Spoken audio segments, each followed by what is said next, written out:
Hello, everybody, and welcome to what we hope is a really eye-opening conversation about digitalization in the built environment. My name is Kim, and I'm here today to make sure that things run as smoothly as possible.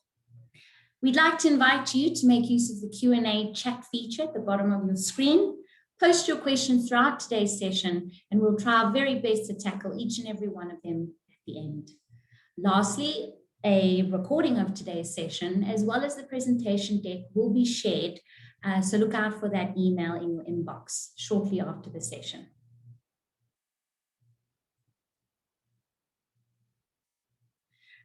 Now let's set the digitalization scene with our first speaker, Prof. Brian Armstrong, a preeminent thought leader on digitalization and business strategy.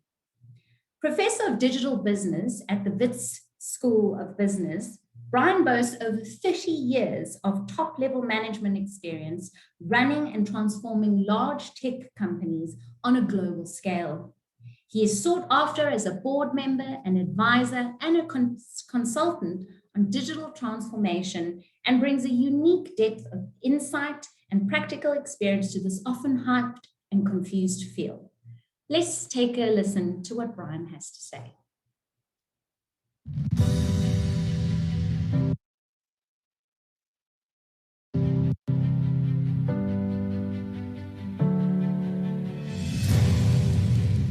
Well, hello everyone, and thanks for this opportunity for letting me share some thoughts on this thing we call digitalization and strategies and opportunities and dilemmas in dealing with it. Now, digitalization is used interchangeably with digital transformation, and it comes out of digital disruption, and of course this term called the fourth industrial revolution. And everybody's talking about the fourth industrial revolution. So let's think about the fourth industrial revolution and how organizations can and should respond. Let's unpack this notion of the fourth industrial revolution. Now, what it really deals with is this notion of technological change over the ages. And there's another narrative similar to the fourth industrial revolution, which comes out of Japan. They call it Society 5.0. And as is often the case, Eastern cultures take a slightly longer view of history. So let's put this next to the fourth industrial revolution and see what we can pull out of these two narratives. Well, the Japanese start with Society 1.0, which is the hunting society, which then evolved into Society 2.0, the agricultural society, which then evolved into Society 3.0, which was the industrial society. Now, those of you familiar with this narrative of the fourth industrial revolution will know that this industrial society corresponds to the 4IR narrative of the first and second industrial revolution. The first industrial revolution is essentially brought about by the advent of steam and water power, and the second industrial revolution triggered by the advent of electricity, the internal combustion engine, production science. Anyway, so these two industrial revolutions, or Society 3.0, then evolved into the Japanese version of Society 4.0, which was the information society. And again, those of you familiar with the 4IR narrative will know that this corresponds to the third industrial revolution, which was brought about by the advent of electronics, miniaturization, and computers. And that then brings us to today, essentially, on the threshold of Society 5.0, the so-called cyber-physical society, which is exactly the same as the fourth industrial revolution, where the World Economic Forum and those people who talk the 4IR narrative talk about the cyber-physical society. Okay, so much for the phases of this, but there's a really important point or two that come out of this. The first is, let's look at when these happened. So we are told that modern human beings evolved to be what we are essentially 250,000 years ago. And we stayed hunter-gatherers until we learned to domesticate animals and cultivate crops in about 8,000 BC, 10,000 years ago. And we stayed an agricultural society until, with the advent of the Gutenberg press, which democratized reading, it democratized writing, it enabled the diffusion of knowledge, which gave rise to the first industrial revolution. And then that prevailed until about 1980, where the advent of computers and computers entering the workplace and society gave rise to the information society, which brings us to today. two really points to pull out of this. The first is that each one of these transitions from society 1 to 2, 2 to 3, 3 to 4, 4 to 5, each one of them was triggered, not exclusively due to, but triggered by a technological change, the ability to domesticate animals, cultivate crops, the Gutenberg press, the steam engine, water power, the internal combustion engine, electricity, production science, the computer, miniaturization, electronics, and now the cyber-physical society, the fourth industrial revolution, triggered by artificial intelligence, the Internet of Things, virtual and augmented reality, massive mobile data, big data and processing, and other technologies which are really powering the fourth industrial revolution. So technological change over the ages has been a primary trigger of massive changes in society, industry, and economies. The other thing that's really important to note is how long this took. We were hunter-gatherers for 240,000 years. Society 2 lasted for 10,000 years. Society 3 lasted only for 400 years. Society 4 only for 40 years. So we're seeing this incredible acceleration. So whereas with Society 3 or even Society 4, we had generations to respond and to adapt, and our businesses had chances to figure out how to respond to all this new technology. Now we have less than half a generation for businesses to respond. So having said that, it underpins this narrative of digital disruption, transformation, and the end goal which we have, which is digital maturity. Now, the reality is, as we've seen on the previous slide, this exogenous change that comes from outside has always been a reality.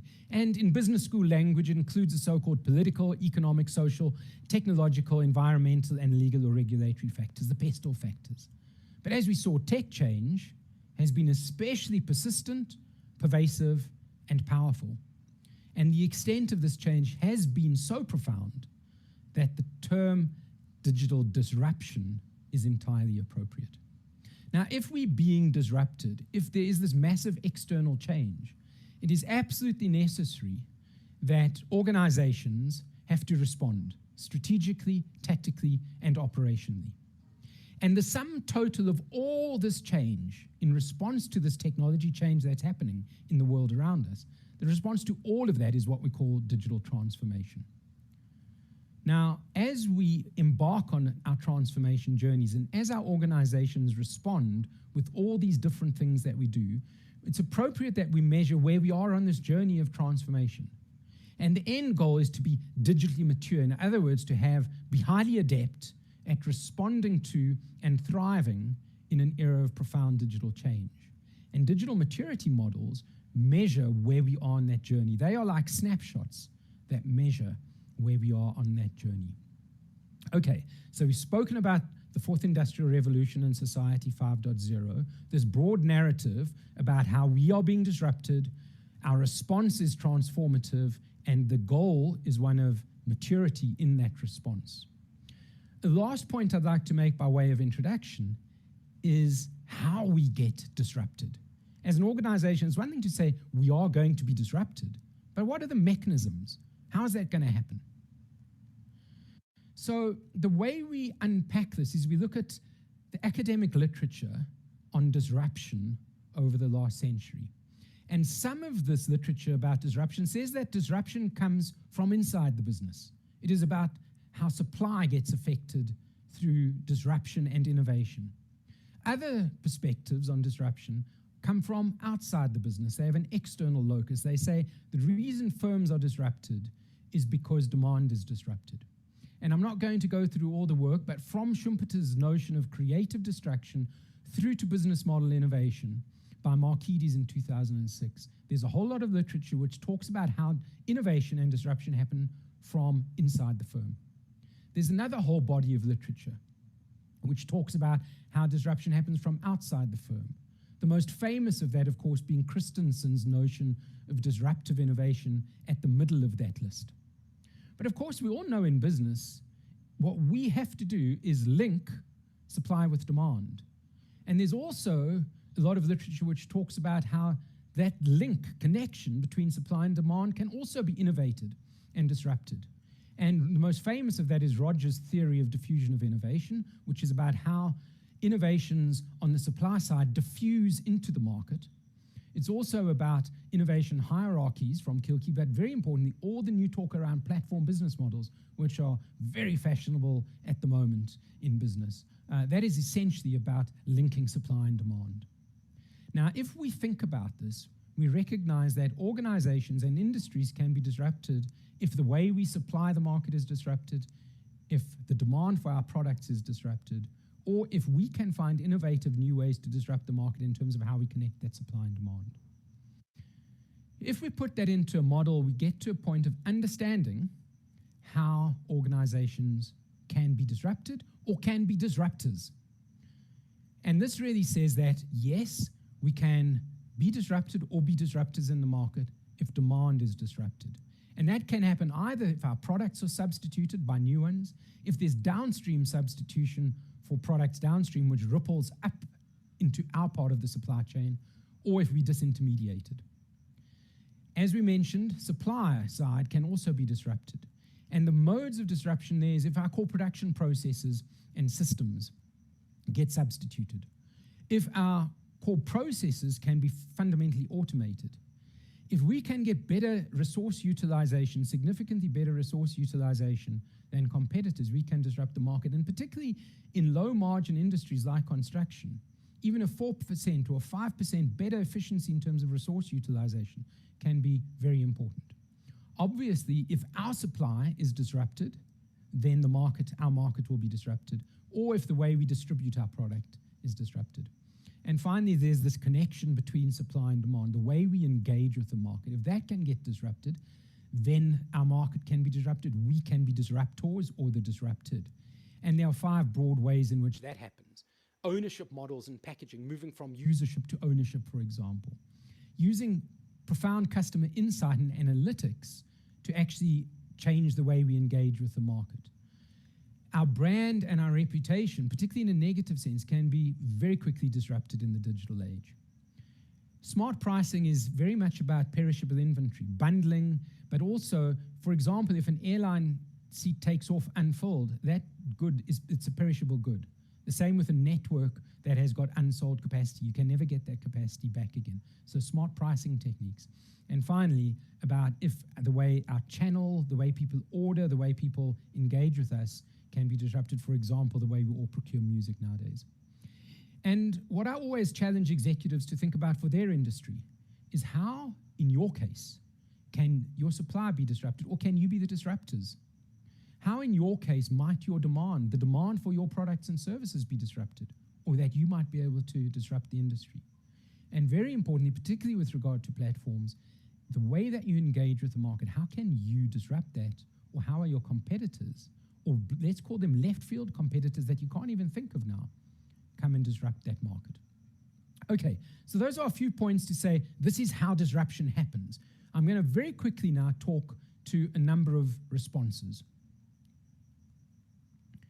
And our responses really revolve around who needs to transform digitally, why do we need to transform digitally, when we talk about digital transformation, what needs to be transformed, and finally, how do we do it? Some thoughts on how do we do it. Let's firstly talk about the who of digital transformation. The Center for Global Business, Digital Business Leadership, they've got this notion of a digital vortex. Now, we all know what a vortex is. It is something that you spiral around and then eventually you get sucked in, never to get out. And they suggest there's a number of industries already in the digital vortex: media and entertainment, ICT services, telecoms, retail, and financial services. And certainly with COVID, retail and financial services have certainly also been drawn into the eye of the digital vortex. Then there's another group of industries that are starting to get sucked in and be seriously affected by this digital vortex: hospitality, transportation and logistics, education, professional services, so lawyers and accountants, and consumer packaged goods, starting to be very significantly affected by this digital vortex. And then finally, there is another number of the more primary and secondary industries: healthcare, manufacturing, energy and utilities, real estate and construction, and agriculture and forestry, which are being drawn into this digital vortex, but there's probably a little bit more time before the change is as profound in those industries as it has been in telecoms, media, retail, and financial services already. Now, this is global data, and you might think, oh, okay, so construction's at number 14 out of 15, so we've got lots of time, don't worry about it. Yes, it isn't as exposed as retail or financial services or ICT, but there is still a significant amount of the construction industry that can be disrupted, will be disrupted, and that will rise over time.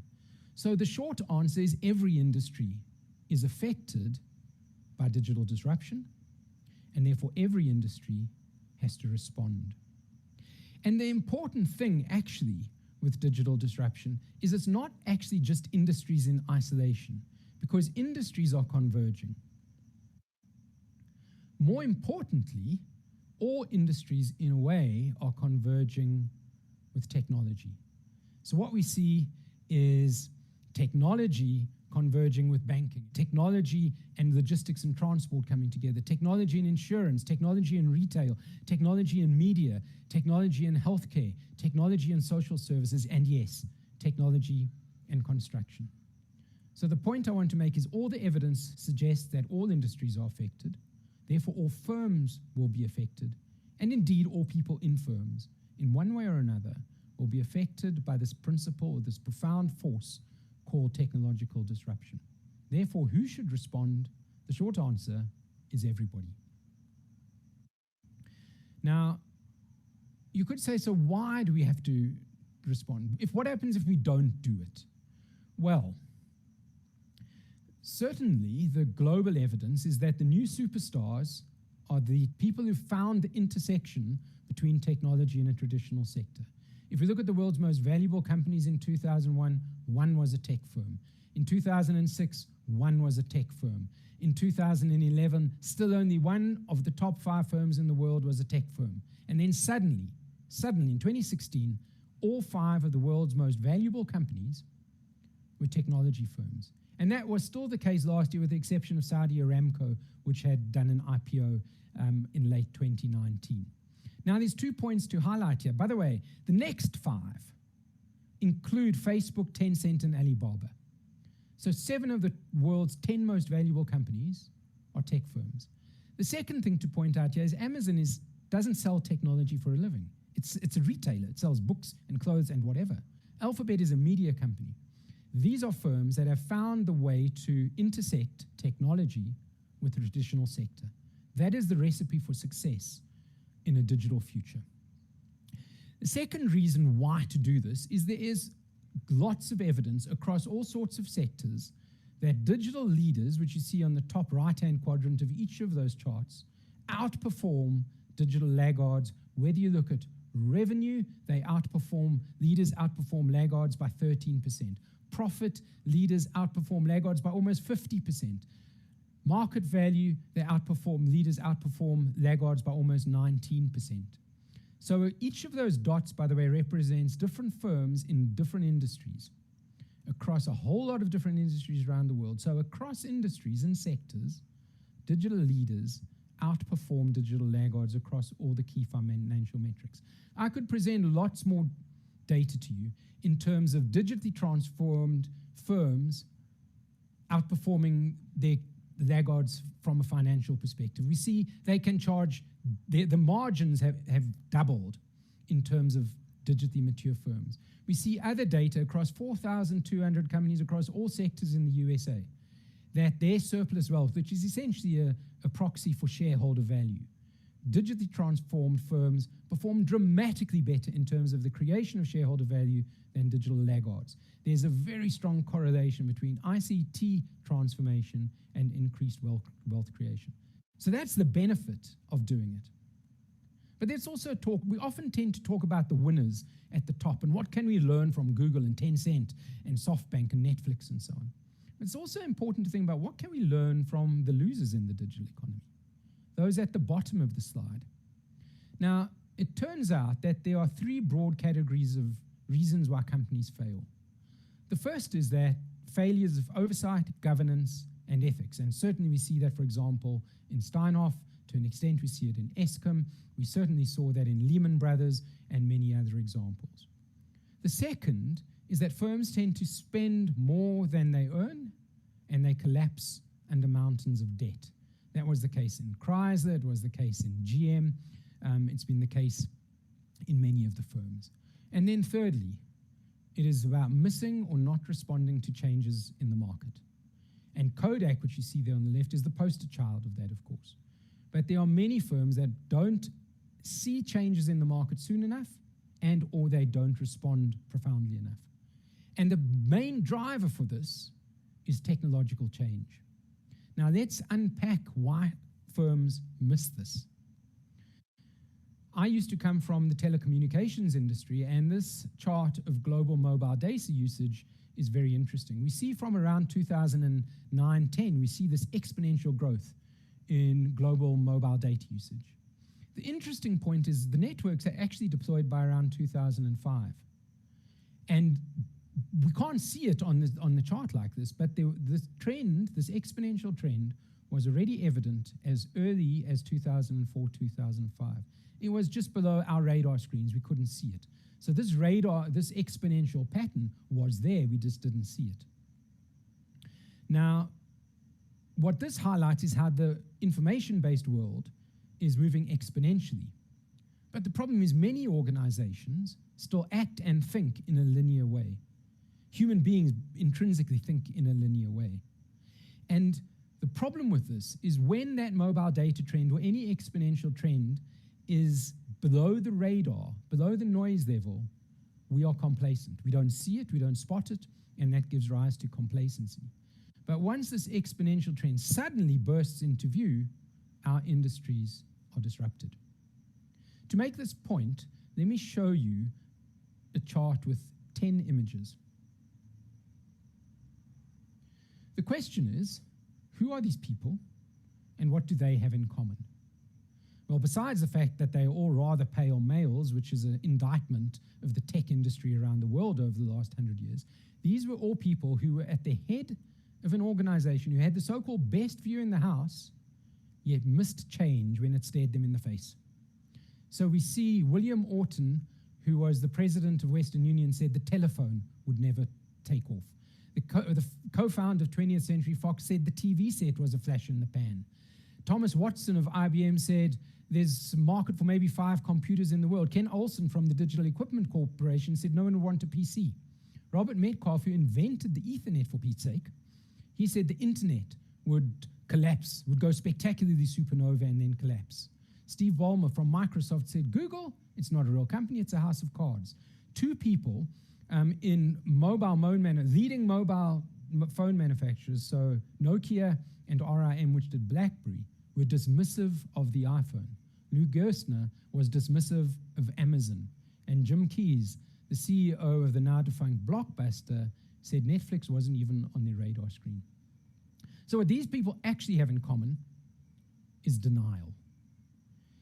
And denial comes about firstly from not spotting the trend when the linear line is well above the exponential line. But it also comes from just being comfortable and saying, yeah, it's all these people talking about all this technological change. It won't really affect our industry. In South Africa, we're different. In our sector, we're different. Let's just carry on doing it the way we've done it. And then this sort of denial happens. So hopefully over the last few slides, I've shown that there is both significant upside of doing digital transformation, but also if we don't do it, a significant risk, if we're in denial, there is a significant risk of missing changes in the market and putting our organizations into distress. Let's quickly talk about the what of digital transformation. Is it just about get the best IT in town? That is a big part of it, but is that all what it's about? If I was to ask you the question, so why is the post office struggling? And eventually we would settle on the answer. The reason the post office is struggling is because no one needs email anymore. Now, will it help the post office to install the most powerful email server in the world? No, of course not. The post office's problems are far more strategic than that. Let's look at electric cars. You see a picture of an electric vehicle in front of you. Now, if you're in the motor retail industry, you might think, well, we used to sell petrol cars, now we'll sell electric cars, everything's going to be fine, right? Well, actually, no. Because EVs last 4 times as long as petrol cars, and they require 1/4 the amount of maintenance. And we all know where the motor retail industry makes its money. It's in service and maintenance, after sales. So in the case of the motor retail industry, whilst the technology is the cause of the business disruption, it won't help to put the best virtual reality test drive experience in their showrooms. It will maybe give them a bit of competitive advantage relative to peers. It won't solve the problem. It won't help to have the best omni-channel client engagement platform. It will maybe move the dial incrementally, but it won't solve the problem. So whilst the technology is often the cause of business disruption, the responses need to be strategic, commercial, organizational, and cultural. Far more profound than simply a technological-only response. The way the Harvard Business Review puts that is that digital transformation has to be about how we do business, applying digital technologies, getting our systems and processes digitalized to transform the core business processes of today into revamped and improved ones of tomorrow. But at the same time, it has to be about what business we do, what products we offer the market, who we offer them to, and how we deliver them and serve them to the market. And if we do that together, both how we do business and what business we do, that's when we find the new growth business models for tomorrow. So very briefly, the what of digital transformation is both about how we do business, but very importantly about what business we do. The final point I'd like to address is this notion of then how do we do digital transformation? Now, any process of digital transformation is one of complex organizational change in response to this accelerating change of technology in our external environment. And our organizations are often carrying on along our previous trajectory, and what we need to do is unfreeze them from that trajectory, make the changes, and then refreeze a new trajectory, but one of agility which keeps embracing technological change. And this fundamentally is the process of digital transformation, a complex change management process of unfreezing, making the changes, and then refreezing to a new agile, adaptive, new normal. And as we do this, I mentioned that we want to measure the digital maturity, where we started, where we are on the journey, and our aspiration of where we want to be. So let me finish off by talking about what is digital maturity. Because ultimately, if you know what digital maturity is, it gives us more of a granular view of how we need to change and what we need to change. Now, over my career, I've had the pleasure and occasionally mispleasure of dealing with all of these global advisory firms. All of them have models of digital maturity. So we've looked at all of these. We've also looked at the leading books on digital transformation. 5 of the leading books in the market about what is digital transformation and what is the destination of digital maturity. And we've also done an extensive review of more than 50 academic papers on digital transformation and digital maturity. And in a way, you can say, we did this so you don't have to. And the answer of what is digital maturity is on the next slide. Digital maturity really comprises 2 broad dimensions. The first is leadership and strategy. The second is digital application and impact. And each of these has a number of critical factors, which, for example, vision and strategy, which is about, do we have a transformative vision of the future? Is leadership all aligned around that? Is that translated into our business strategy? And are we committing resources? Now, I'm not going to unpack each of the levels of detail, but for each of these factors of digital maturity, you will see them. Second, very important factor is culture and engagement. Do we have a non-siloed culture which is risk tolerant? It is about how we govern and organize for digital transformation to avoid silos and to make sure that there's integration of what people do. It's about how we identify and bring up to speed new value streams and business models. It is about our architecture for innovation and how we invest in that innovation. And it is very much about how we understand the human choices we make around digitalization and how we treat our customers' data, and indeed our staff's data. On the application and impact side, it's about how we engage with customers. It's about how we bring digital into our products and evolve our product portfolio. It's about how we empower and enable our workforce to be fit for purpose, you could say, in a digital agent to really perform. It is about how we transform and digitalize our core business processes. Absolutely, it is about having the right IT fabric, the right information systems.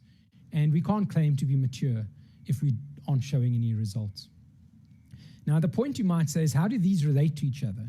There's 12 factors there. They are all critically important.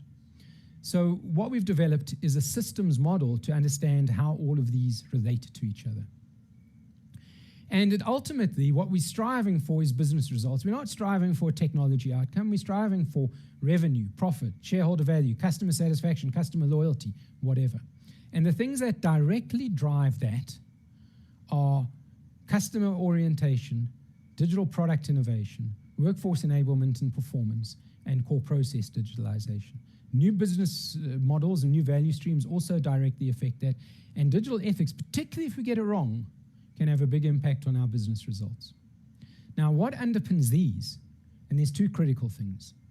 The first is IT and IS excellence and applicability, that it's got to be applicable to your industry. It needs to be joined up. It can't be sort of a patchwork quilt where the sort of old legacy network of spaghetti IT.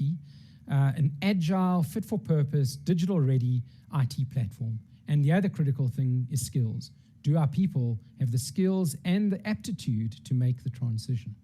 What drives these in turn is our architecture around innovation and investment, as well as our organizational architecture, how we organize ourselves and how we govern ourselves. And what drives those is leadership, its vision and its strategy, and the culture of the organization. A culture that is open to take risks, a culture that is open to change, and leadership which sees the transformative power of technology, which sees how it will transform an industry, that sees that the world is changing and we have to move with it.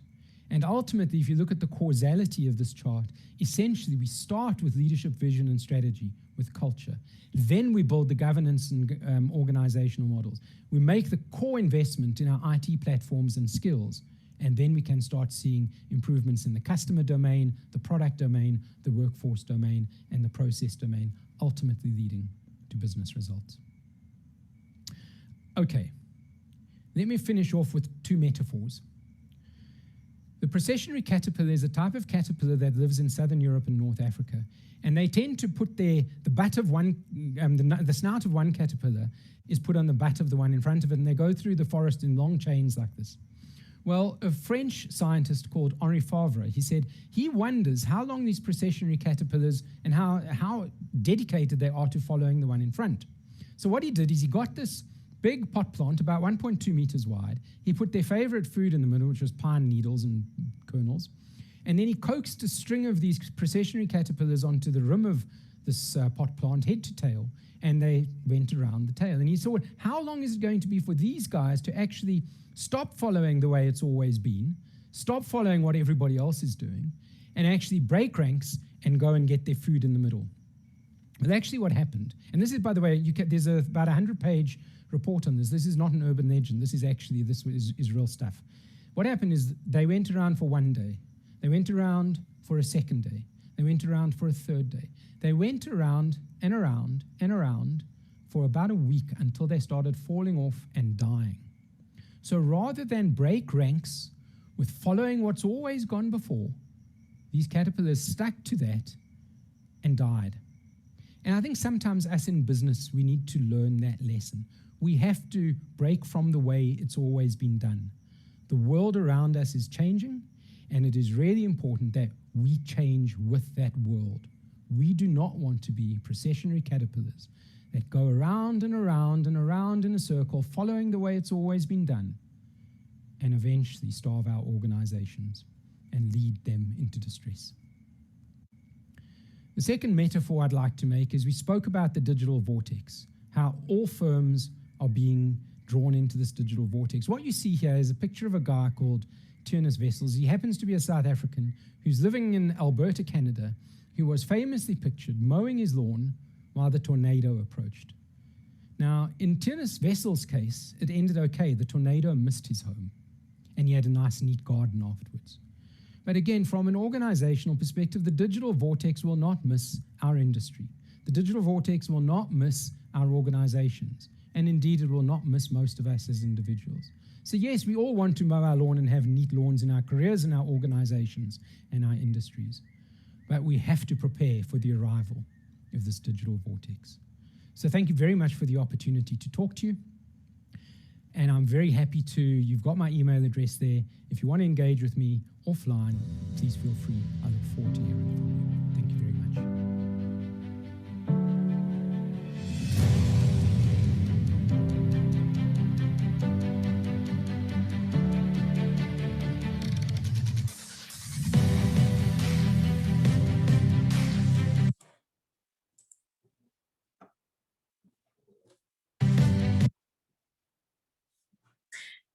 Huge thanks to Brian for that.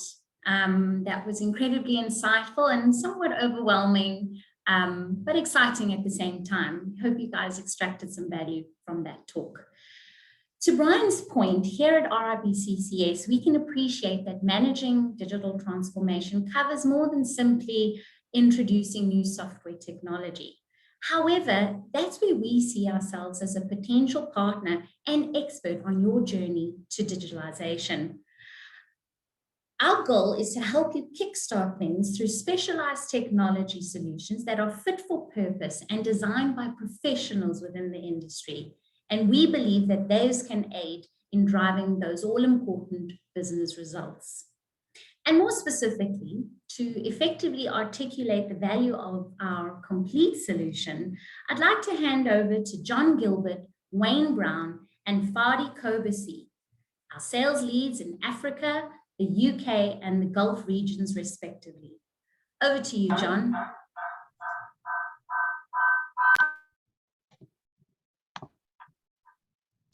Thanks very much, Kim, and thanks very much to all of you. We seem to be experiencing a bit of a technical glitch here. Just give us a second.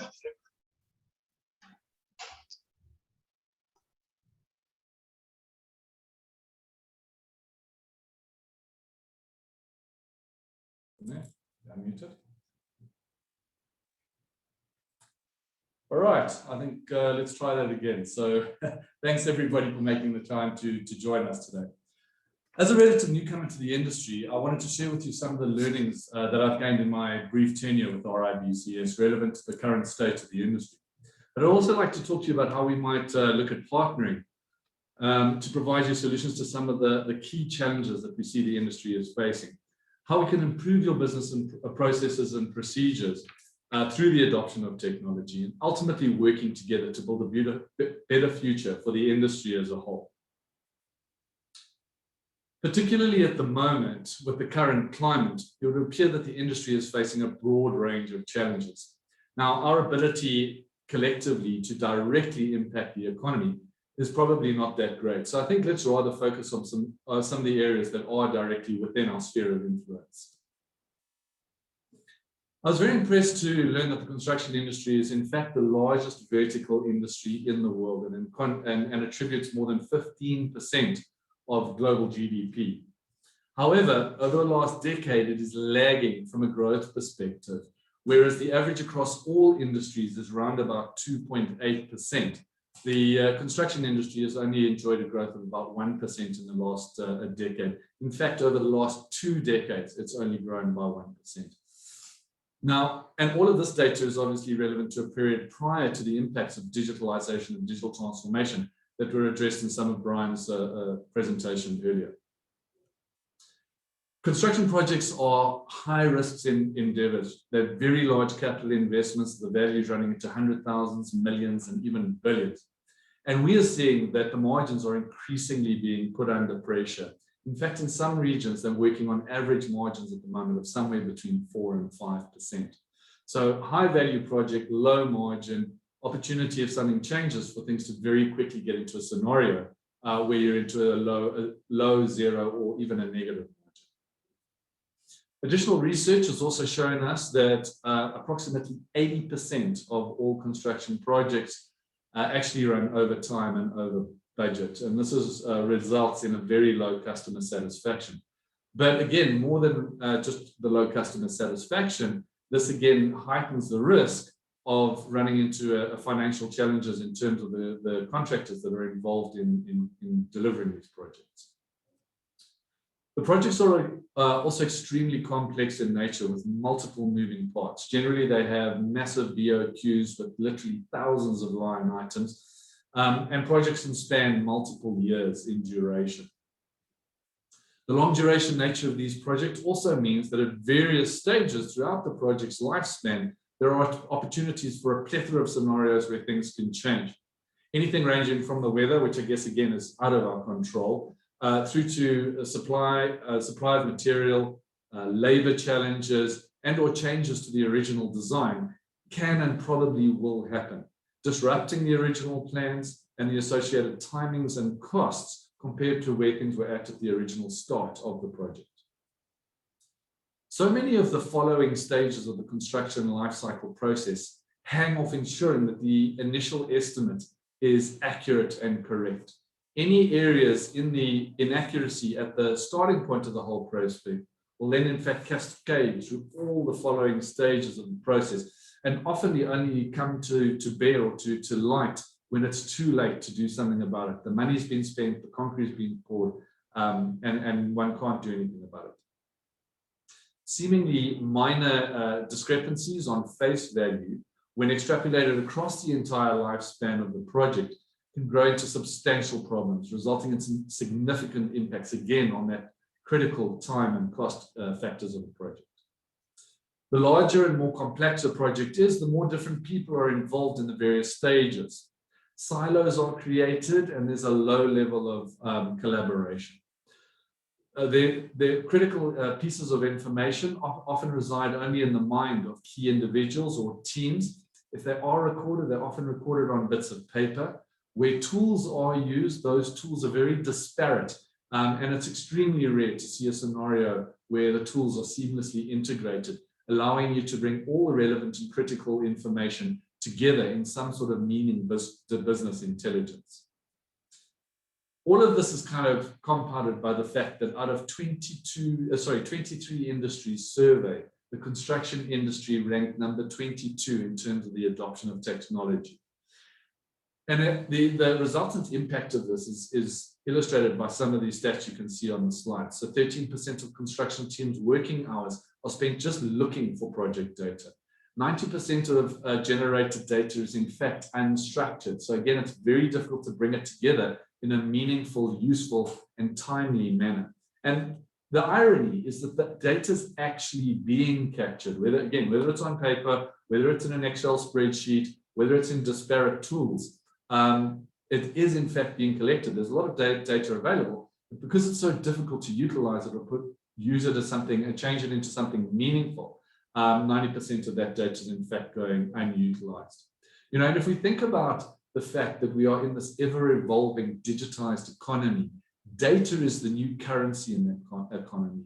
And having access to meaningful data that allows you to make decisions in a timely fashion and the impacts that has just simply can't be overlooked. In addition to this, it's not only incredibly difficult to take a moment in time snapshot during the course of the project to have a look and actually accurately measure where one is relative to where one forecasts to be at that stage.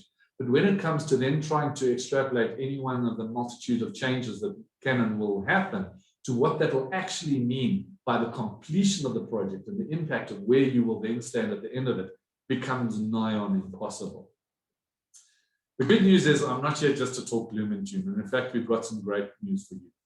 I want you to think about what it would mean to you if you could actually have all of the relevant information in one system. What if you could literally get an accurate, near real-time live cost sheet at any moment in time during the duration of your project? And when changes come up, you are empowered to proactively identify overruns and identify exactly where the problem lies, hence empowering you to address it before it becomes a significant issue, those small issues that can extrapolate and cause financial substantial losses. allowing you to run multiple scenarios in the planning stages before you actually commence with the project. So looking at using different materials, different approach methodologies, and really run different scenarios so that you can do all your planning up front before you actually start engaging on the project. Our mission at RIB CCS is to digitally transform as a business, is to digitally transform the construction and engineering industry for future generations to come. We want to accelerate this adoption of technology within the industry and move it from that ranking of 22 up to higher in terms of comparisons to other organizations. But we don't want to look at you doing this just for the sake of adopting technology because it's necessarily there. We want to partner with you and identify which technologies would best suit your specific environments and in fact have a tangible, measurable business impact, something that you can clearly see a return on investment around how the adoption of technology is going to make a difference to your organization. RIB CCS is uniquely positioned to achieve this mission with our over 35 years of industry experience, operating in more than 80 countries across the world and over 40,000 users of our solutions and products. Our employees, who for the most part come out of the client environment in the industry. So whether it's relevant to our original founders, our current CEO, the large bulk of our executive team, and perhaps most importantly, our support services and salespeople are all in fact people who have held similar roles in similar organizations and really understand what it is like to be in your shoes. Our solutions are clearly designed by contractors for contractors, and this is critical. They are not digital technology solutions that are trying to be adapted to the scenario. They were developed with this industry in mind. The value of this is illustrated by the fact that we are now, through the virtue of the acquisition of CCS by RIB and the subsequent acquisition of RIB by Schneider Electric, a wholly owned subsidiary of a 27 billion euro organization. An organization with over 165,000 employees worldwide. The level of this investment and what it brings to the table will catapult our already phenomenal support services and R&D capabilities to a whole new level. We're really excited about what this might bring to the table. What we call our global approach, where we have extensive global presence throughout multiple geographies across the globe, allows us to draw on the trends and experiences that other contracting organizations or construction organizations are seeing throughout the world, but also to ensure that we provide localized, regional, and in many cases, in-country presence and support to our customers. We have more than 70% of the top largest general construction organizations as customers in all of the core geographies where we operate. And in some cases, it's as high as 90% of the top organizations are in fact utilizing our solutions. Although our products and solutions are also used by many small and medium-sized contractors, they've also been utilized and been an integral part of some of the largest and most complex marquee projects across the globe. So just a couple of examples: the Burj Al Arab in Dubai, the Gautrain locally here in South Africa, the Queen's Ferry Crossing in the UK, just to name a few. But the fact remains that I'm still a newcomer to the industry, and I have far more to learn and understand than what I have come to understand and know in the time that I've been here. So it's at this point that I'd like to defer you to one of my colleagues who's far more skilled than I am to take you through exactly how the system does deliver these outcomes. I'd like to firstly introduce you to Wayne Brown. Wayne has been with RIB CCS for more than 5 years. He has been engaging construction organizations in that time in Saudi Arabia, Egypt, India, Bahrain, and he's now based in the UK. So he has a fairly global experience. So without further ado, let me hand over to Wayne, and Wayne can take you through it in more detail.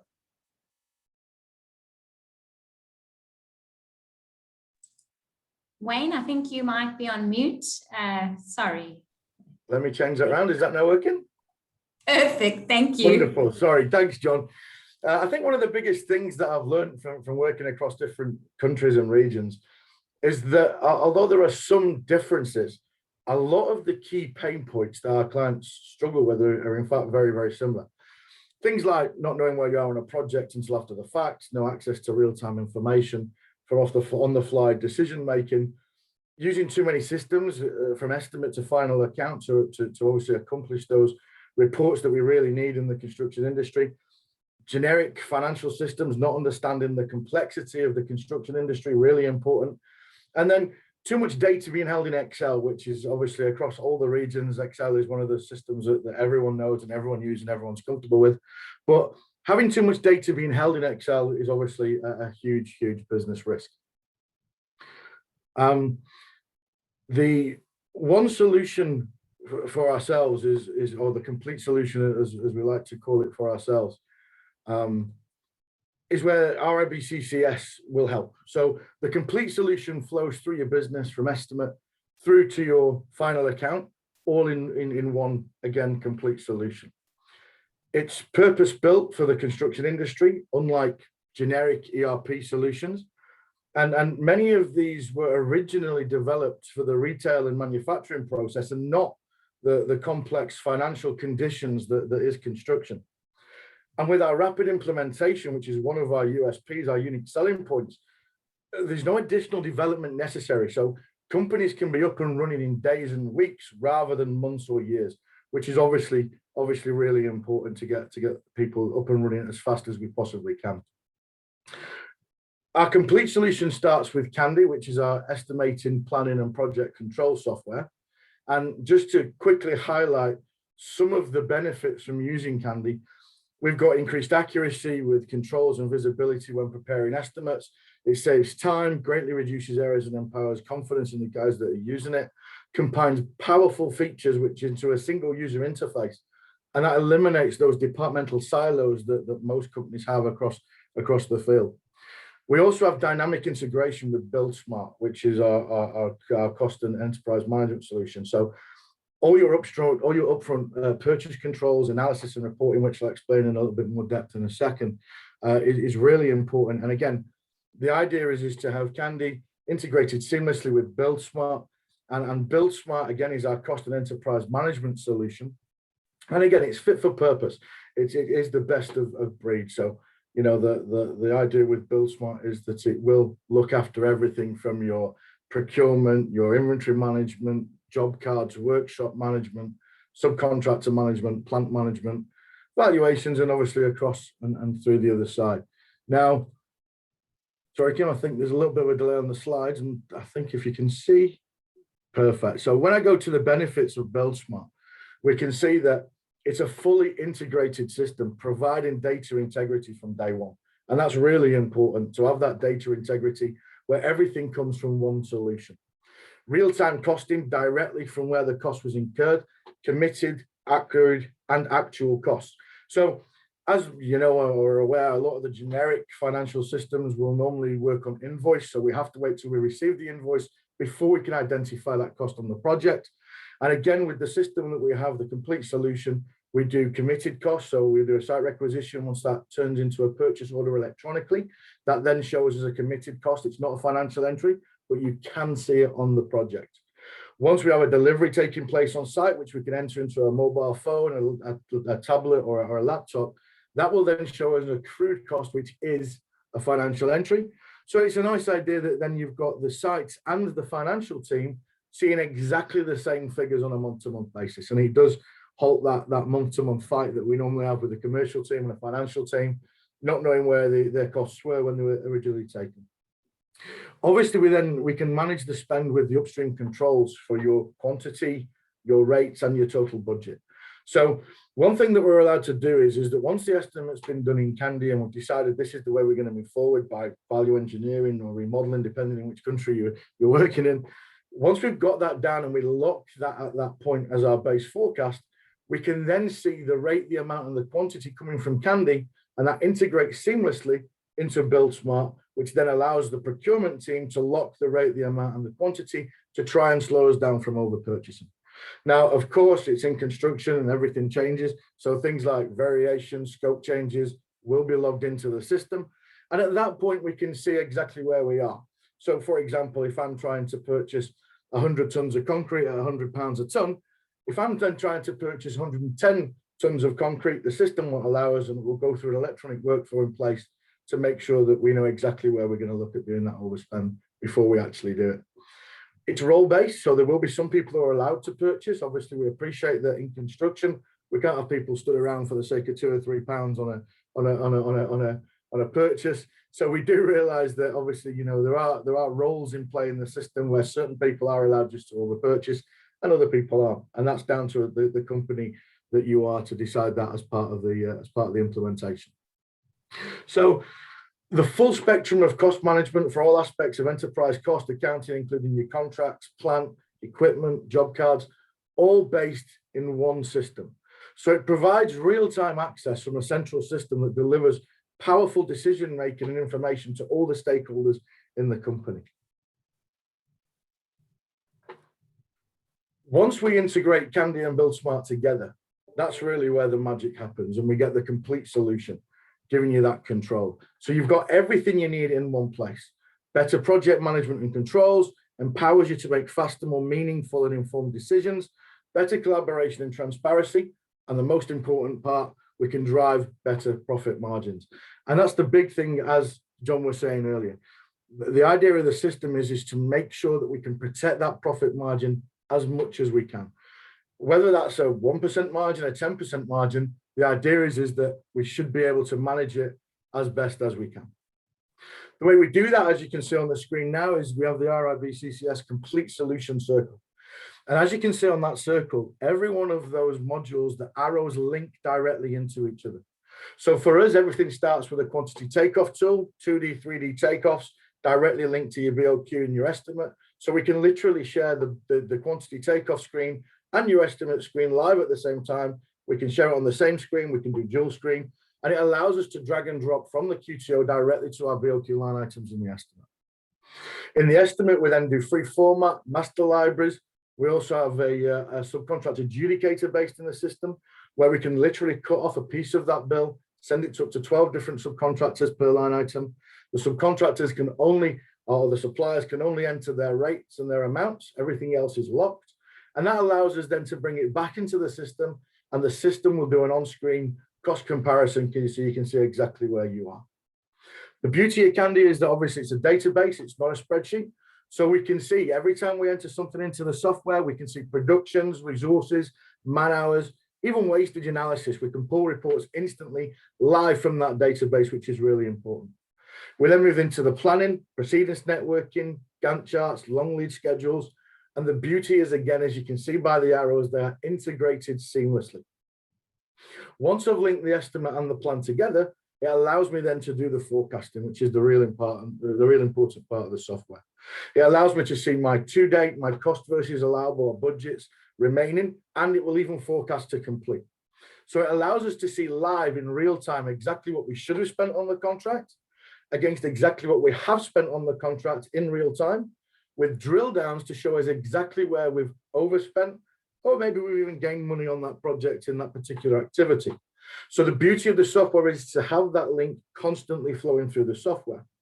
One of the great things as well in the forecasting area is the what if scenarios, again, as John touched on earlier.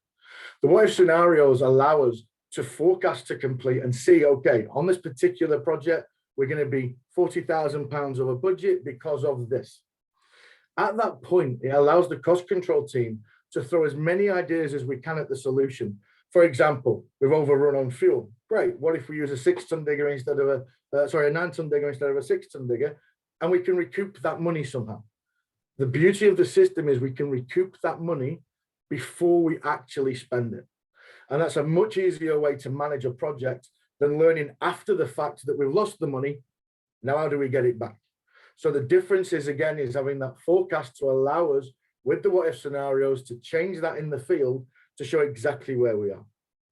Now, once we do that forecasting, we then also have a pre-tender cash flow. Really important because it allows us to see the feasibility of the project. When am I going to become cash positive? When am I going to have to put my largest investment into this project? Which month am I going to have to do that? Have I got the funding to do that? Do I need to go to the bank? Do I need to get an upfront from my client if you're close, or if you're in the Middle East? Sadly, it doesn't happen a lot in the UK. But there are certain things that obviously you need to know before you win that project to make sure, as a company, this project isn't going to put us in any danger. From there, we go into post-tender, and obviously we've got the post-tender valuations. And again, the QSs will use the same solution on site so they can understand the estimator's role and exactly what his thoughts were 6-7 months down the line after we've won the project. We can still share and see that information. From there, we move into the first step of Build Smart, which is the procurement module. And as I said earlier, with the procurement module, it allows us to manage the rate, the amount, and the quantity. We can do all three. We can do one or two or three. It's up to you as a company to choose which particular part you want to manage. But it allows us to try and stop that upfront cost of overspending before you've actually done it. Again, you've got the bespoke workflow enabled, so we have unlimited workflows. We can allow different people to manage that workflow. Maybe myself will look after concrete, one of your colleagues will look after steel, another concrete might look after labor, but it allows us to manage those workflows in different ways. Okay, and also it's electronic, it's online, and the approvals work directly from your mobile phone.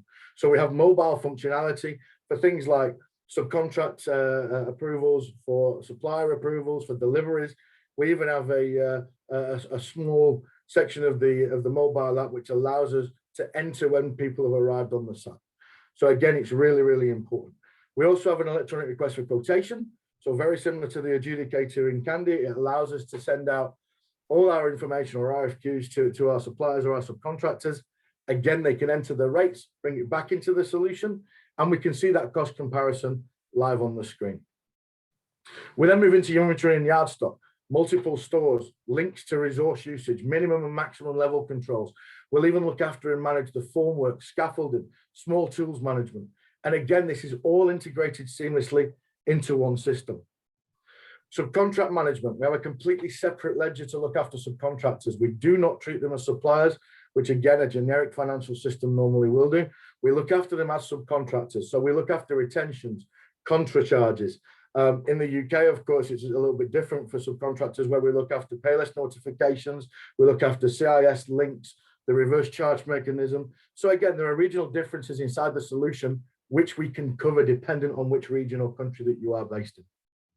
We then move into the plant management, and we have a completely separate plant module so we can monitor and manage all your asset productivities, customizable hire rates, depreciations, warranty information. And again, you've got that billing rates and cost repair history. So I can see exactly where my profit and loss is on each individual machine charged against an individual project. So we can see exactly where we are with the plant. Accounting, multiple organizations with consolidations, multiple years and periods, multi-currency. Obviously, you have your IRFS standards in there. And again, that contract profit allocation is done inside the solution. And then finally, you've got the reporting, and as you can see, that links all the way back. So each one of those modules, as you can see, links, integrate seamlessly all the way throughout, which allows you to see exactly where you are on that project. That then is going to give you access to that real-time information. So you can adjust your course of action accordingly in the field, again, before you actually spend that money. It's really important to have the knowledge, as John said earlier, to make sure that we've got the detail now. Touch of a button, we need to be able to see where we are in real time so we can change things in the field in order to make sure that we are in the same place. And then the complete solution will enable you to see and use all that information in the software. Again, it's integrated seamlessly together in the one place. So it'll allow you to see costs where they happen in real time, directly against the budget or allowable on the project. You can then forecast your actual costs versus your allowable costs in order to determine your remaining cost and allowable, and also forecast your at completion financials. So I think before I hand over to Fadi, my final thought on this is, if I was presenting you today with a crystal ball that you could see into the future and pinpoint exactly where you were going to overspend on the project, then by using the what if scenarios in the solution, you can fix those issues in the field in real time on site today before you incurred that overspend. I truly believe no matter which country or region that you're in, there isn't a construction company in the market who wouldn't benefit from having access to one of those crystal balls. Now, at this point, I'd like to introduce you to Fadi Kabersi. He's our head of sales in the Middle East, and he's going to share some real exciting news with you and introduce our newest offering, Connect. And he'll explain how Connect can make the data in the system work even harder for you than I've already explained. Fadi, over to yourself. Thank you, Wayne. Just to add on top of what Wayne and John just mentioned, critical business decisions depend on a 3-layer milestone. The know what, which is the first step of your digital journey, starts by eliminating silo dataset and tools and transforming those data into information by using Candy and BillSmart, as my colleague just mentioned. The second layer, or the know-how, is the analysis of the mentioned information, converting them into knowledge. By connecting all your estimation and contract project data with your financial data in one central place, you gain sight of every single aspect of your project and enables business leaders with the know-why to make the right call. Today, as a result to our continuous development process, we provide you with a one-stop solution that allow users to access, process, manage, and mostly extract intelligence from the RIB CCS suite of products and services. Adopting the latest technology with modern user interface, Connect is a fully SaaS solution with centralized cloud-based data warehouse for Candy and BillSmart, providing online collaboration between multiple stakeholders throughout the organization and address your day-to-day needs. Single source of truth for all the data from estimation, project reporting, BI analytics, to BillSmart management packs, and much more, enabling effortless real-time decision-making, utilizing your organization-wide data. At RIB CCS, we are addressing your needs for a faster, more meaningful and informed decisions process by bringing all your key role players together under one transparent system, thereby breaking down silos within the organization. By doing that, you are maximizing your resources, you're enhancing efficiency and productivity, ultimately driving better profit margin. On top of that, Connect grants you access to customizable dashboards that can be tailored to a single view and live updates of a key project and a company-wide information. The flow of information from Candy and BillSmart, as we just seen by Wayne's part, in real time into Connect serve not only to provide accurate results, but also protect the integrity of your data. And that is done through both bid and contract management, empowered with statistics, timeline, and dashboards, tender and top sheet finalization, electronic request for quotation and vendor management, enterprise business intelligence, and many more. And what is unique about Connect, beside the power of the seamless integration between RIB CCS solution stack, Connect is a fit-for-purpose business intelligence technology designed by experienced construction industry professionals, providing ability of real-time information on the fly with round-the-clock support from industry professionals and experts, and more importantly, a continuity of our ongoing development on industry's best practices.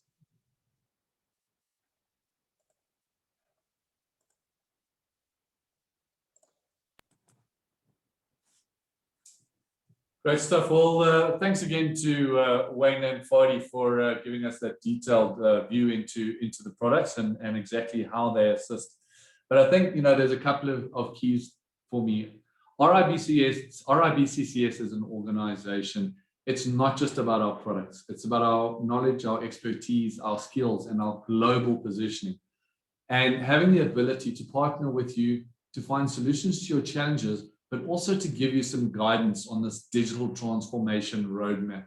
I think based on what we've seen earlier today, it's not a matter of when it comes, it is here already. The digital transformation is happening now, and we need to embrace it. And I think really, as illustrated by the slides, and I think it echoes some of the sentiments that Brian Armstrong had mentioned, these are core examples of organizations that didn't think they needed to change the ways they were doing things. And in fairness to them, they had always been successful, and in some cases extremely successful, by doing things in a certain way. So it wasn't apparent that they needed to change. But everybody knows what happened to those organizations as a result of not changing and adopting to how things were moving.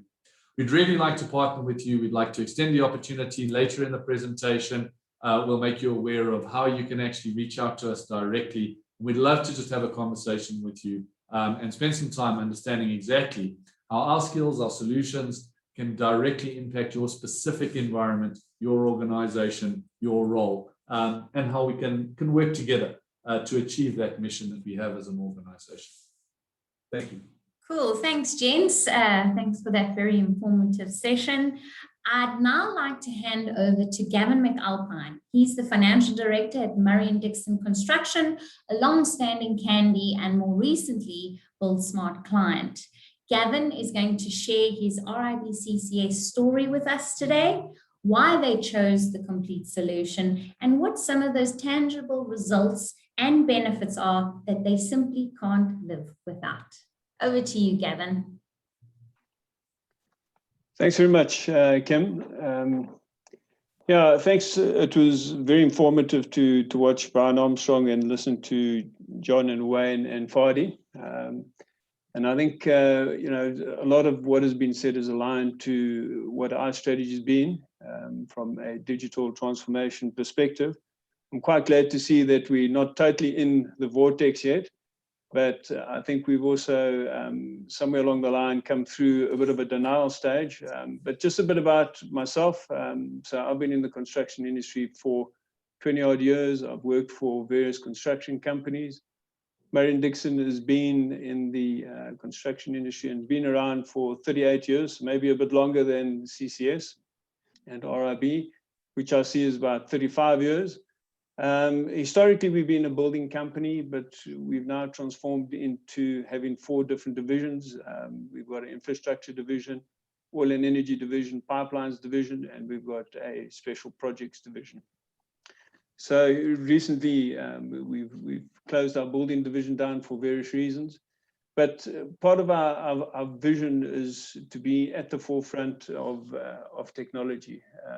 And the challenges that we faced with RIB and before we went on to the RIB complete solution, and that is that we had a separate non-integrated system. We had a separate procurement, accounting, and costing systems. Bit of a silo effect, which was mentioned earlier on, which created ongoing reconciliations. We questioned the accuracy of our data.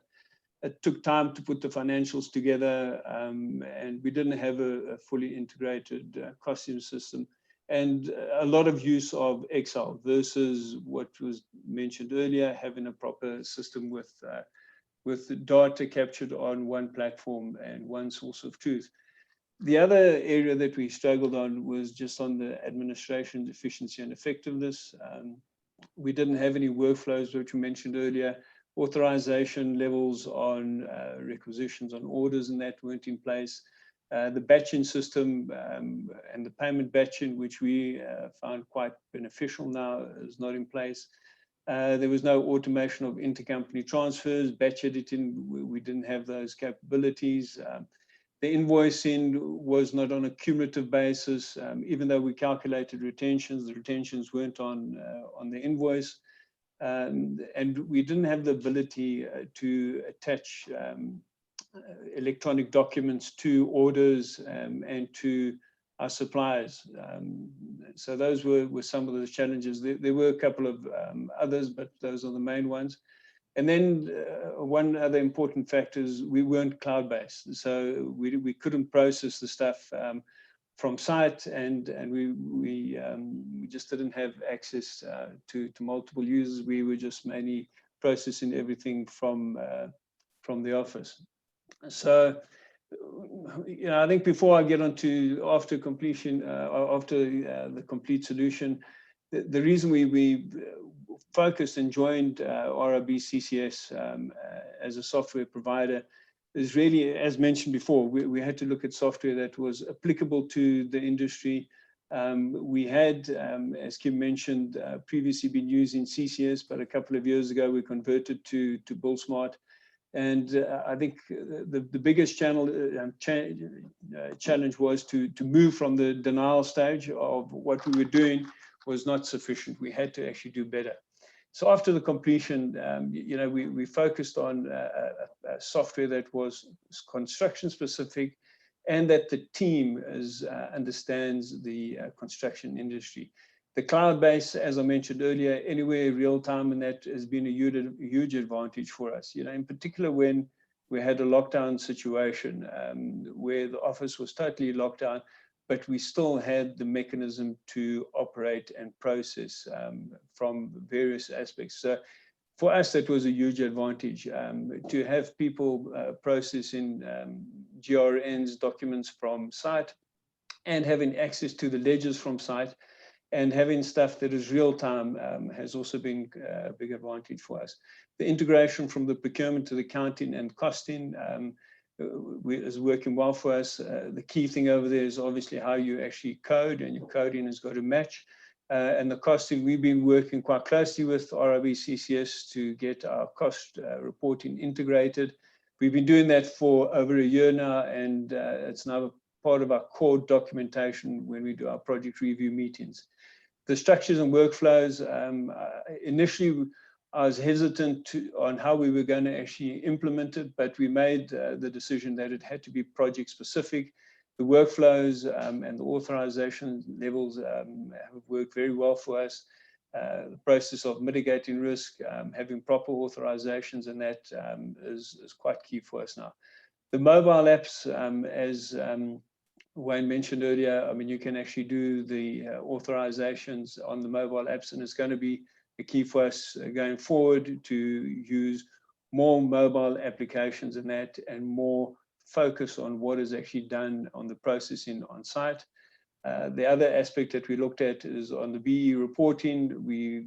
This used to take us forever and a day, in particular on the procurement and the purchasing side. We put a lot of time and effort to put all that information into BillSmart. So we're now at a stage where we can actually pull out our procurement information and spend from a BE perspective, and work it on a proactive basis versus the reactive basis that we had. And that from our side is assisting us on who we're choosing as suppliers and what the implication is of those decisions on our BE spend. So that we find quite useful. The other key aspect which we enjoy is the recent addition of the dashboards, and that some of the dashboards we've actually now using in our project review meetings. And the beauty of that is that you can actually log into the system and get real-time graphical data, which makes sense to the people sitting in the project review meeting. So those are, I think, what has happened after the completion of it. The interaction with CCS, RIB CCS, I think from our side has been one more of a partnership and working together.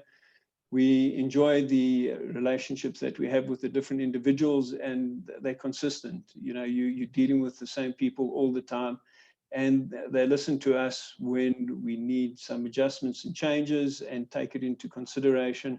And I think those things we find quite exciting. The CCS Connect initiative now, which Fadi mentioned, is something we're going to be looking at. I think there's huge merit for us to see the benefits that come out of it. As I mentioned previously, the costing system we've done a lot of work with. So yeah, I think from us as a complete solution, having all the data in one place, and that has been hugely beneficial for us. Thank you. Thank you very much for joining us today, Gavin, and taking time out of your busy schedule to share your story with us. We really appreciate it. No problem. Thank you very much. Thanks. We're going to move into our Q&A session now, but before we do that, you'll notice a QR code on your screen. If the presentation today has resonated with you and you'd like to look at taking next steps, we'd like to encourage you to book a follow-up session with us by taking out your smartphone, opening up your camera, and scanning the QR code on screen. You'll be presented with our meeting scheduler, where you can find a suitable date and time to book that session with us. We'll also send the link out to the meeting scheduler after the session. Our team is ready and waiting to discuss your own unique digital goals and challenges and how the complete solution can address those. Right, let's start with some questions. I see we've got a couple here. And I'm going to ask my team just to make themselves available to answer some of the more technical ones. All right, John Connor, what happens at the end of the financial year if the contract is still in progress? Does the system cater for this? And how does the system deal with work in progress? Tim, I see you ready and waiting. Are you able to answer that for us? Yeah, no problem. So within the construction industry, it's common practice for your contract start and end to obviously flow over multiple years. And a critical thing when you're looking at a contract is you can never really take it in isolation and just look at your current period or your current financial year. So what we've done within BuildSmart is we ensure that we always roll over the previous year's data into the current year as an opening balance entry. And so any of the costing reports within BuildSmart always have the option of generating it either on a life to date or a year to date or only current period basis, so that you can always get your full historic view of your contracts at any point in time. Oh, thank you for that, Tim. Another question from John. I see that you are a global business, but do you cater for specific requirements in different countries? For example, I'm in the UK and need to make sure that the CIS and RCM for subcontractors is fully covered. Or we create, I was reading the next question there. I think this would be a good question for you, Pat. Pat comes out of our UK office. Can you answer that for us, Pat? Thanks, Kim. Yes, we are a global business, but we do cater for different regions. And what we have in BuildSmart is what we call different accounting specs. So there will be an accounting spec for the UK, which will deal with RCM, MTD, CIS, etc. And then we will have an accounting spec for the Middle East, where again, it'll deal with RCM, but it's got a whole different connotation and nuance to it in the Middle East. And the same way we will have specs to suit South Africa, the rest of Africa, Mauritius, India, basically any country or region we operate in, we look after the specifics of that region as well as legislation. So yes, we are a global business and we do cater for the different requirements. Excellent, thank you, Pat. Another question here from Matthew. With regards to subcontractors, is the actual certificate or interim claim done in the system? And is there control on the work done, retention and contra charges? Tim, can you take that for us? 100%. So yes, the subcontract evaluation would always be done directly in the system. As Wayne mentioned briefly in his overview, we handle subcontractors as a very separate process compared to a standard supplier or creditor.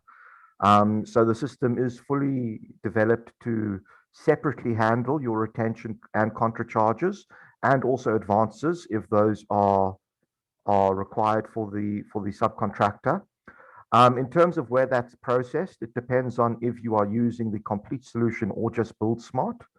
So for example, if you're using the complete solution, Candy has a subcontractor manager where the individuals on site will do the measure directly in Candy, and that is then interfaced directly into BuildSmart for posting, so that the people on site who have done the actual measure for the subcontractor are in control of what is being processed, versus what you would find in a traditional scenario where a manual measure of the work is done on site. That is then moved to a back office who then have to recapture it. Now, obviously, as soon as you get into that back office recapture sort of process, you open it up to potential finger errors.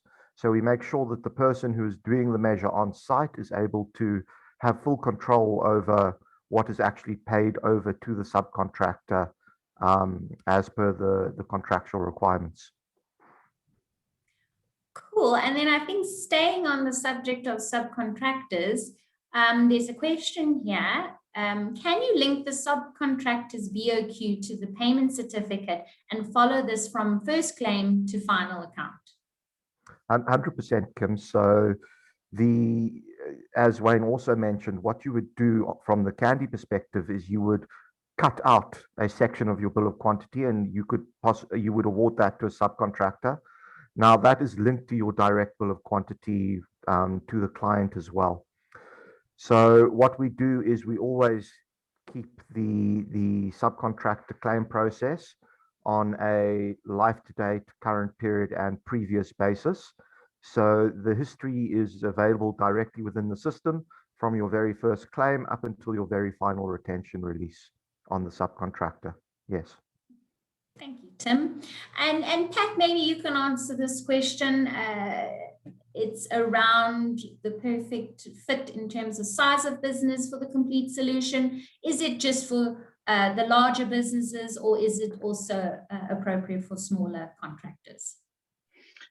Kim, the system is scalable right down from a 5-user system dealing with a small-time builder right up to the tier 1 contractors. We have the whole spectrum within our client base, providing they're a construction company in any of the elements of construction, be it building, civil, the supporting subcontractor elements of fit outs, landscaping, mechanical, electrical, plumbing, marine, providing they fall into the construction elements. They're a perfect client for us, and we can actually make a difference to the way they do business. Perfect. Thank you so much. I see another question here around plant and equipment. Can the system manage my plant and equipment utilization and show which items are working and where they are on what contract? Tim, maybe you want to take that for us? Sure. Yes. So because we have each individual piece of plant set up within Build Smart, we will at any point in time be able to generate a utilization report. Now that utilization report is customizable based on certain formula, based on what of the 5 rates within the plant you want to track. That can then also be drilled down to give you a utilization per contract as well, if needed. And one of the beauties with the way that we track the plant and equipment cost and revenue is that each individual piece of equipment is treated as its own profit center. So at any point in time, you can do a review at either a plant category or an individual plant item level to check that your plant is working efficiently and that it is at a minimum breaking even. Obviously, if you do a review across, let's say, your excavators, and you see that some of them are getting a bit long in the teeth, what would happen is you would see your maintenance costs starting to increase versus the revenue it's generating.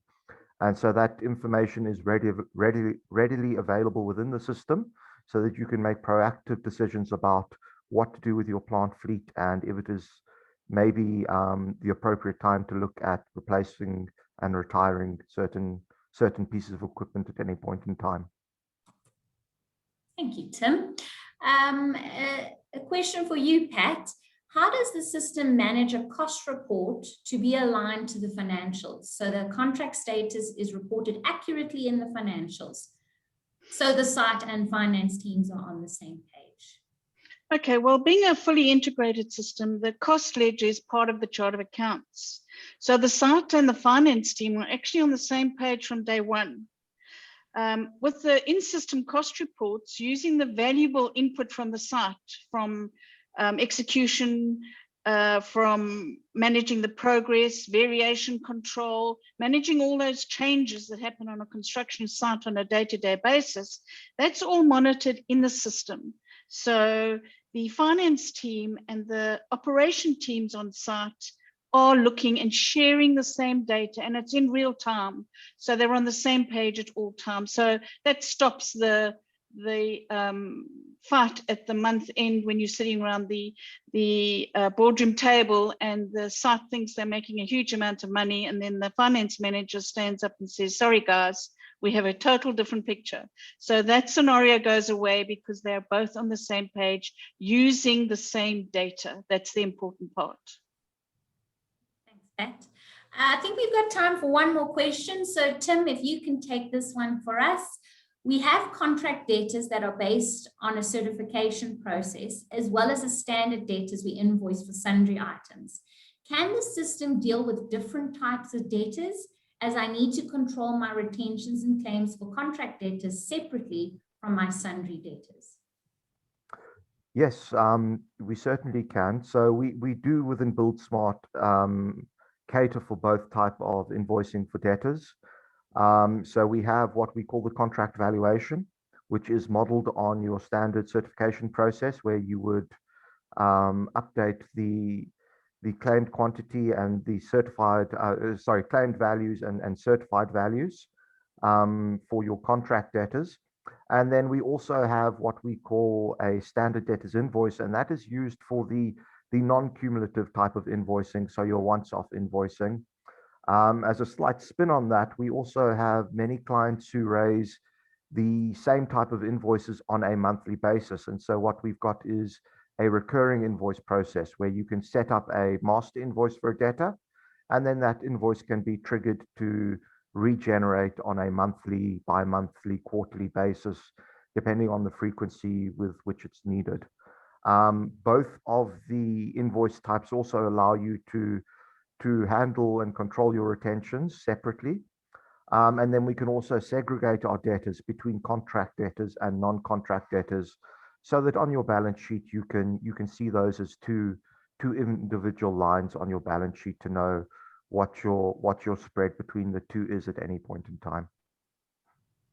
Thank you so much, Tim. Well, folks, we've run out of time, so that really brings us to the end of today's session. And I sincerely hope you found it valuable and that you extracted some practical and actionable insights to help propel your business forward in these fast-moving and somewhat challenging times. The construction industry is being drawn into the digital vortex. How will you respond? Thanks for joining us today, and we really look forward to continuing the conversation with you. Cheers from all of us at RIB CCS.